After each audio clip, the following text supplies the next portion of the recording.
നമസ്കാരം. പ്രധാന വാർത്തകൾ.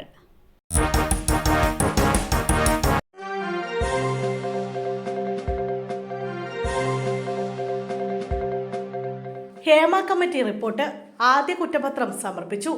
ഹേമ കമ്മിറ്റി റിപ്പോർട്ടിലെ മൊഴിയുടെ അടിസ്ഥാനത്തിലെടുത്ത കേസിൽ ആദ്യ കുറ്റപത്രം സമർപ്പിച്ചു. കൊല്ലം സ്വദേശിയായ മേക്കപ്പ് ആർട്ടിസ്റ്റിന്റെ മൊഴിയുടെ അടിസ്ഥാനത്തിലായിരുന്നു കേസ്. മേക്കപ്പ് മാനേജർ സജീവിനെതിരെയാണ് കോട്ടയം പൊൻകുന്നം പോലീസ് കേസെടുത്തത്. കാഞ്ഞിരപ്പള്ളി കോടതിയിലാണ് പ്രത്യേക അന്വേഷണ സംഘം കുറ്റപത്രം സമർപ്പിച്ചത്. നിയന്ത്രണം വിട്ട ലോറി കാറിലിടിച്ച് ഒരാൾക്ക് ദാരുണാന്ത്യം. വയനാട് മീനങ്ങാടിയിലാണ് നിയന്ത്രണം വിട്ട ലോറി കാറിലിടിച്ച് ഒരാൾ മരിച്ചത്. കാറിലുണ്ടായിരുന്ന കുറ്റ്യാടി സ്വദേശി ഷെബീറാണ് മരിച്ചത്. കാറിലുണ്ടായിരുന്ന ഷെബീറിന്റെ 3 സുഹൃത്തുക്കൾക്കും പരിക്കേറ്റു. ഇവരെ സമീപത്തുള്ള ആശുപത്രിയിൽ പ്രവേശിപ്പിച്ചു.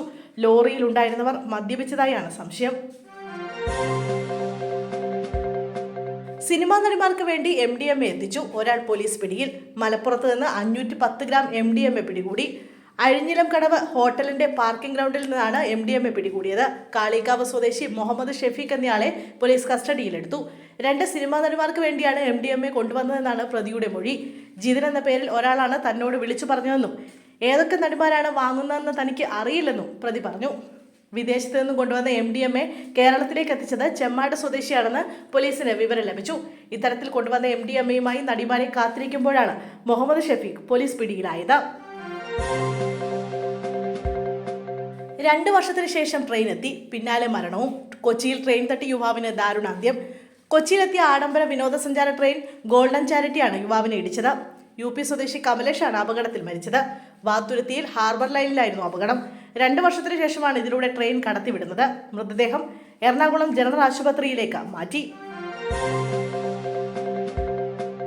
കട്ടപ്പനയിൽ നിക്ഷേപകൻ ജീവനൊടുക്കിയ സംഭവം. 3 ജീവനക്കാർക്ക് suspension. Kattappana rural development cooperative സൊസൈറ്റിക്ക് മുന്നിൽ നിക്ഷേപകൻ ജീവനൊടുക്കിയ സംഭവത്തിൽ ജീവനക്കാർക്ക് സസ്പെൻഷൻ. ജീവനൊടുക്കിയ സാബു ആത്മഹത്യക്കുറിപ്പിൽ പരാമർശിച്ച 3 പേരെയാണ് സസ്പെൻഡ് ചെയ്തത്. Reji Abraham, senior clerk Sujamol Jose, junior clerk Binoy Jose എന്നിവർക്കെതിരെയാണ് നടപടി. ബോർഡ് മീറ്റിംഗ് കൂടിയാണ് സസ്പെൻഷൻ തീരുമാനിച്ചത്. ആലപ്പുഴ ഷനോജ് വധക്കേസിൽ 7 പ്രതികൾക്ക് ജീവപര്യന്തം. 2014 ജൂലൈ 4 മുൻവൈരാഗ്യത്തെ തുടർന്നായിരുന്നു കൊലപാതകം.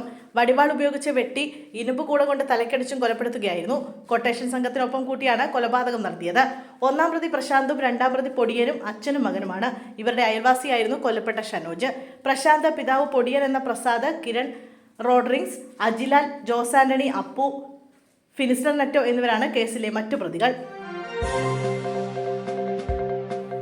അമ്മയെയും മകനെയും വീടിനുള്ളിൽ മരിച്ച നിലയിൽ കണ്ടെത്തി. 4 ദിവസമായി വീട് അടച്ചിട്ട നിലയിലായിരുന്നു. തൃശൂർ എരിഞ്ഞേരി അങ്ങാടിയിൽ അമ്മയെയും മകനെയും വീടിനുള്ളിൽ മരിച്ച നിലയിൽ കണ്ടെത്തി. 75-കാരി മെറിൻ, 50-കാരൻ പ്രവീൺ എന്നിവരെയാണ് മരിച്ച നിലയിൽ കണ്ടെത്തിയത്. 4 ദിവസമായി ഇവരുടെ വീട് തുറന്നിരുന്നില്ല. അസഹ്യമായ ദുർഗന്ധം വമിക്കുന്നതിനെ തുടർന്ന് നാട്ടുകാരാണ് കൗൺസിലറെ വിവരം അറിയിച്ചത്. തുടർന്ന് പോലീസ് സ്ഥലത്തെത്തി വീട് തുറന്നപ്പോഴാണ് അമ്മയെയും മകനെയും മരിച്ച നിലയിൽ കണ്ടെത്തിയത്. ആലപ്പുഴയിൽ തെരുവുനായ വയോധികയെ കടിച്ചു കൊന്നു. മുഖമാകെ കടിച്ചെടുത്തു. ആറാട്ടുപുഴയിൽ തെരുവുനായ ആക്രമണത്തിൽ വയോധികയ്ക്ക് ദാരുണാന്ത്യം. തകഴി അരയൻചിറ സ്വദേശി കാർത്തിയായനിയാണ് മരിച്ചത്.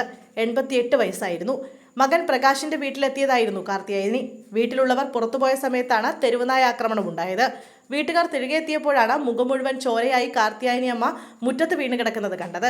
തെരുവുനായ മുഖമാകെ കടിച്ചെടുത്ത നിലയിലാണ്. കണ്ണുകളും നഷ്ടപ്പെട്ടു. ഉടൻ ആശുപത്രിയിൽ എത്തിച്ചെങ്കിലും രക്ഷിക്കാനായില്ല. കടവന്ത്രയിലെ ലോഡ്ജിലെ അനാശാസ്യ പ്രവർത്തനം. 2 പോലീസുകാർ പിടിയിൽ. കൊച്ചിയിൽ ലോഡ്ജ് കേന്ദ്രീകരിച്ച് അനാശാസ്യ പ്രവർത്തനം നടത്തിയ കേസിൽ 2 പോലീസുകാരെ അറസ്റ്റ് ചെയ്തു. ട്രാഫിക് ഈസ്റ്റ് പോലീസ് സ്റ്റേഷനിലെ രമേശ്, പാലാരിവട്ടം പോലീസ് സ്റ്റേഷനിലെ ബ്രിജേഷ് ലാൽ എന്നിവരാണ് പിടിയിലായത്. കഴിഞ്ഞ ഒക്ടോബറിൽ കടവന്ത്രയിലെ ലോഡ്ജിൽ നടത്തിയ പരിശോധനയിൽ അനാശാസ്യ പ്രവർത്തനത്തിന് ഏജന്റുമാരായ സ്ത്രീയും പുരുഷനും പിടിയിലായിരുന്നു. തുടർന്ന് നടത്തിയ അന്വേഷണത്തിലാണ് ലോഡ്ജ് നടത്തി വരുമാനമുണ്ടാക്കിയിരുന്നത് പോലീസുകാരാണെന്ന് വ്യക്തമായത്. ഇന്ന് രാവിലെയാണ് ഇരുവരെയും അന്വേഷണ സംഘം കസ്റ്റഡിയിലെടുത്തത്. ഒക്ടോബറിൽ പിടിയിലായ ഏജന്റുമാരായ സ്ത്രീയും പുരുഷനെയും ചോദ്യം ചെയ്തപ്പോഴാണ് ലോഡ്ജിന്റെ നടത്തിപ്പിൽ പോലീസുകാർക്ക് ബന്ധമുണ്ടെന്ന് അന്വേഷണ ഉദ്യോഗസ്ഥർക്ക് സൂചന ലഭിച്ചത്. കൊല്ലത്ത് KSRTC ബസും കാറും കൂട്ടിയിടിച്ച് വൻ അപകടം. കൊല്ലം നിലമേൽ KSRTC ബസും കാറും കൂട്ടിയിടിച്ച് അപകടത്തിൽ നിരവധി പേർക്ക് പരിക്ക്. ബസ്സിന് പിന്നാലെ എത്തിയ ഓട്ടോറിക്ഷയും അപകടത്തിൽപ്പെട്ടു. കാർ യാത്രികരായിരുന്ന 2 പേരുടെ നില ഗുരുതരമാണ്. സ്ത്രീകളടക്കം പരിക്കേറ്റ യാത്രക്കാരെ ആശുപത്രികളിൽ പ്രവേശിപ്പിച്ചു. നിലമേൽ മുരുക്കുമണ്ണിലാണ് അപകടം നടന്നത്.